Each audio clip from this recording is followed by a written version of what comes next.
Right. Post UFC 241, Nate Diaz calls out Masvidal. Mm-hmm. Then Nate Diaz calls out GSP.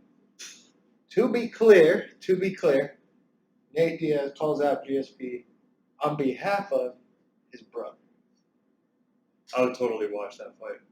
I'd watch that fight too. I mean, I know it happened in the past, but Nick Diaz returning would be, I think that'd be a monster pay-per-view. GSP returning would be a monster. Yeah, GSP returning would be big too. It's actually one of my favorite fighters. That guy was a beast. Yeah, he always had that thing. It kind of reminded me of like Randy Couture when he used to fight, where like he would like outthink his opponents. He would really game plan for him, really like change his game around whoever he was fighting, as opposed to most of these guys who just kind of go out and they fight the same way every time, regardless of who they're But I think he actually came out and said it's not happening. Yeah, GSP was on Chael Sonnen's podcast and basically said that he did not see. He said he was retired, but that was kind of after he had said, "Well, that fight doesn't really interest me. I don't have anything to gain." Because what he said is, "I've already beat Nick Diaz. I would be the favorite in that fight, so why risk it? If I come in and I win, I'm expected to win. If I come in and I lose, it's a disaster for my legacy." That's true. Yeah. But he did not like.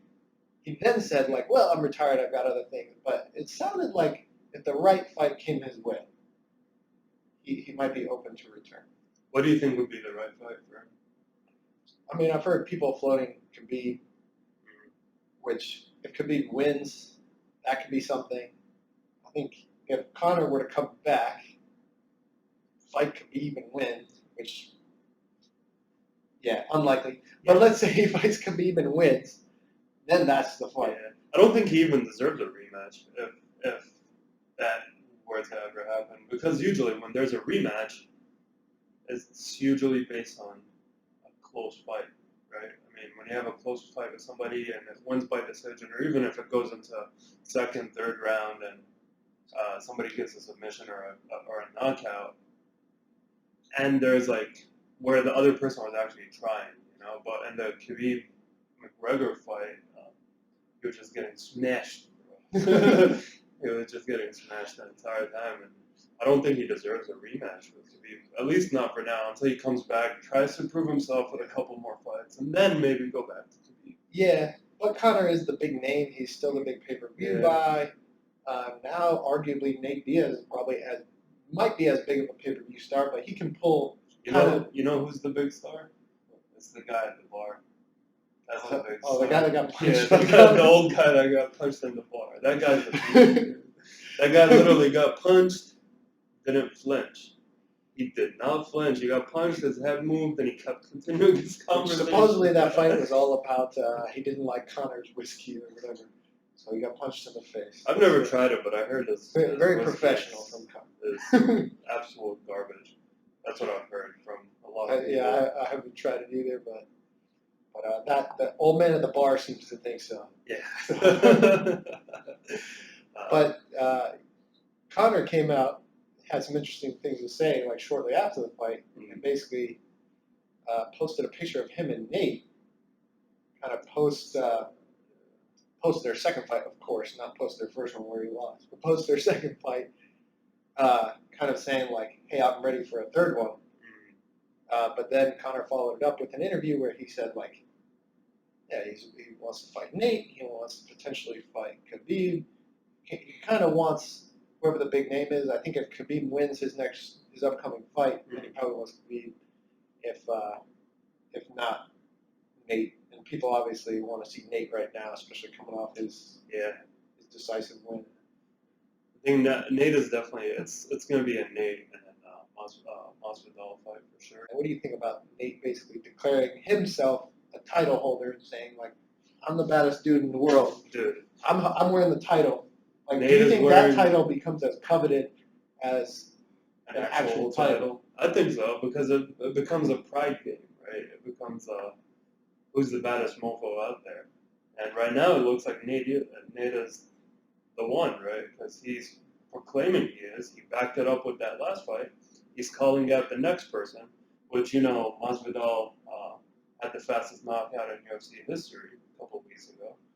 So he's thinking he's the baddest mofo out there. So we'll see if he can go out there and one of them can take that title. Yeah, I think there is something to that. I think that's kind of what Conor was proclaiming at one point. Yeah. Like, he's basically saying before he got the championship belt, he was basically saying, I am the uncrowned champ. I'm the baddest dude. And obviously Nate came in and kind of stole his momentum. Yeah. It's like he had all the buzz behind him, and Nate came in and swooped up and Plus, grabbed some of it for himself. With everything going on with Conor, he's just got a lot of bad press going around him right now. Yeah. I mean, he's not really liked right now in the MMA world. Except by Ireland. Yeah, except by Ireland, but like that whole thing with the old guy at the bar. And that old dude's lawyer probably likes him too. Yeah, I'm sure they're gonna sue him. That was very uncalled for. I think a couple of months ago there was another incident in Miami or Vegas, I believe, where he destroyed a guy's phone for trying to take a picture of him. Yeah, it was at a club or something. Yeah, at a club or something like that. So it's like he's pulling out a lot of bad press, even after the whole Khabib incident. It's like you would have thought that he would calm down after that. Be on your best behavior. Yeah, but what do you think about Khabib's upcoming fight?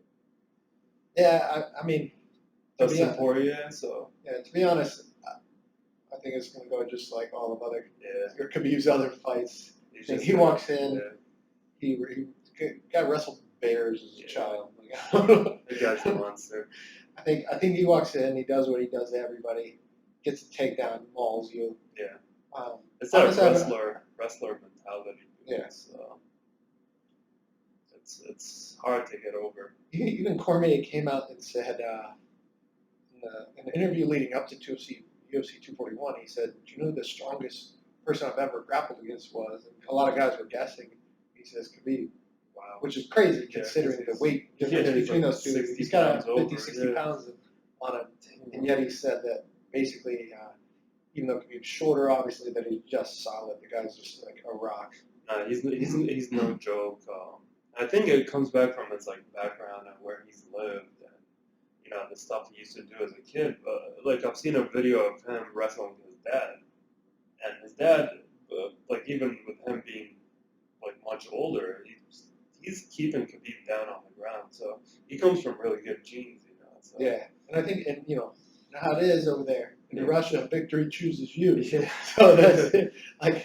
You saw after the fight with Conor how he had that interview with Putin, and Putin sat him down and was basically telling him to behave, and I was like, good lord, there's a lot of pressure on that guy. Yeah. Good God, don't want to disappoint Putin. If you think losing this fight could result in your death, you're probably going to train pretty hard. Yeah, I think that's going to be the next big fight that's out there. I don't know. I can't think of anything else before then. I think it's coming up September 7th. It's going to be in the UAE for the first time, which is pretty cool. It's already sold out. Apparently, MMA is a big thing over there. Yeah, I heard they're building a stadium over there too. So that'll be interesting. And it's pretty cool. All right, well, this was Nick and Sue coming at you. Don't forget, click, like, or subscribe. There are people's lives that depend on that. My life, Walter's life, is back there somewhere. Can't see him right now, but he's back there. He's counting likes. If we get to 20,000 likes, whoever gets us there, the 20,000th like, will get 2 brownie points, which is, we can use those brownie points later. For a to be determined thing. We're going to calculate them up, but first one of 100 brownie points, we'll get maybe a high five or something from us. So, shout out. Subscribe. Shout out. Yeah. Next Level Reviews.